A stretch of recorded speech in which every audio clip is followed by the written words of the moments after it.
Alfa Xrom, artıq çəkidən azad ol.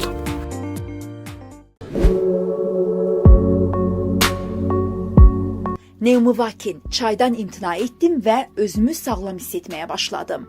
Əziz dostlar, Azərbaycanın ən çox abunəsi olan maarifləndirici YouTube kanalını izlədiyiniz üçün sizə təşəkkür eləyirəm. Bu kanalda yalnız və yalnız insanlara faydalı məlumatlar verilir. Bu videoların daha çox insana çatması isə sizdən asılıdır.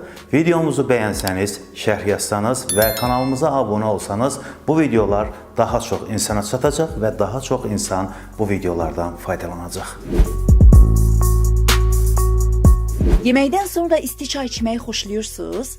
Əminəm ki, çoxları bu suala müsbət cavab verəcək. Çay uzun müddətdir ki, gündəlik rasionumuzun bir hissəsidir. Tərkibindəki bəzi vitaminlərə görə canlandırıcı və faydalı olması düşünülür. Ancaq bu içkinin mənfi tərəfi də var. Həmən çaydan imtina etməyə tələsməyin. Sadəcə bilin ki, onu yemək zamanı içməməlisiniz. Kosmik tibbin qurucusu İvan Pavloviç Neumovakin bədəninə zərər vurmayan pəhriz sistemi yaratmağa başladı. Niyə düzgün pəhriz Neumovakinin diqqət mərkəzində idi? Birincisi, ona görə ki, insan yeməksiz yaşaya bilməz. İkincisi, qida vasitəsilə bədənimizə xeyli zərərli və ya lazımsız maddələr daxil olur. Həzm prosesini və hüceyrələrdə sonraki enerji istehsalını öyrənən Dr. Neumovakin yemək vərdişlərimizdə iki ciddi problem aşkarladı. 1. Yeməyi çeynəmək. Çeynəmə reflektiv mexanizmdir və yeməyi yaxşıca çeynəmədikdə onu həzm etmək üçün xeyli miqdarda mədə şirəsi tələb olunur. Yeməyin bəzi hissəcikləri isə həzm olunmamış qalır. Bağırsaqlarda şlaklar əmələ gəlir. 2. Həzm suyu üçün mayenin olmaması.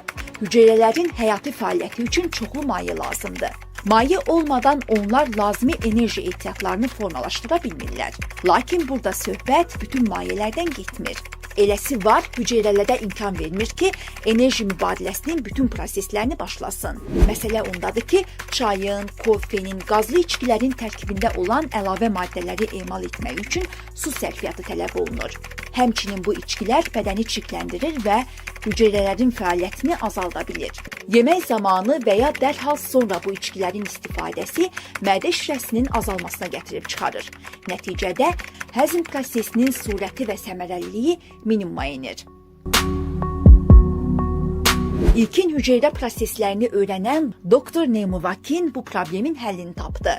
Onun qidalanma üsuluna riayət edənlər yaxşı nəticə əldə etdiklərini deyirlər. Neumovakinin tövsiyəsinə əməl etməklə həzm prosesinin yaxşılaşmasına, qan təzyiqinin stabilləşməsinə, damar tıxanıqlığı riskinin azalmasına, ümumiyyətlə ürək-damar xəstəliklərinin qarşısının alınmasına nail olmaq mümkündür.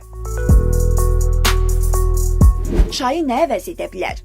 Artıq bildiyimiz kimi, orqanizmin gündə ən azı 1,5-2 litr təmiz suya ehtiyacı var. Lakin bu suyun müəyyən tələblərə cavab verməsi və düzgün istifadə edilməsi vacibdir. 1. Su təmiz olmalıdır. Kran suyunun keyfiyyətinə şübhə edirsinizsə, onu qaynatmağa tələsməyin. Qaynadılan zaman su bir sıra faydalı xüsusiyyətlərini itirir.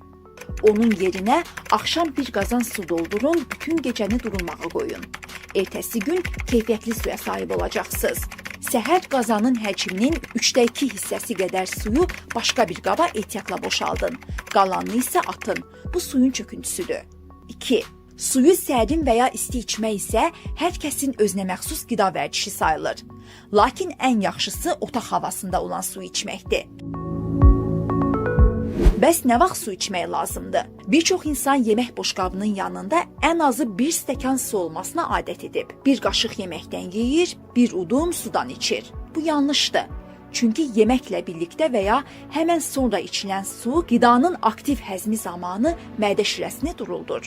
Bu zaman həzm prosesinin normal irəliləməsi pozulur. İkincisi isə yeməklə birgə içilən suyun çox az qismi hüceyrələrə daxil olur.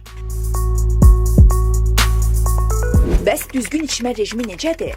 Yeməkdən 15 dəqiqə əvvəl və 2 saatdan gec olmayaraq için. Nemuvakinin tövsiyə etdiyi bu sadə qaydaya riayət etmək möcüzələr yaradır.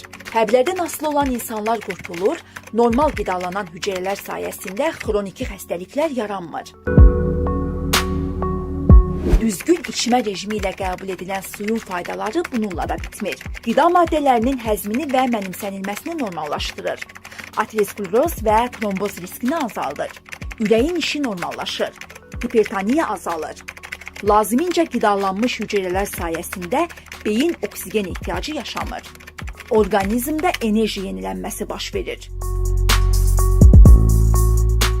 Razılaşın ki, maye qəbulu vərdişlərimizi azacıq dəyişmək elə də çətin deyil. Hələ ucunda sağlamlıq varsa, daha asan olmalıdır. Gün ərzində nə qədər su içirsiniz? Rəylərdə yaza bilərsiniz.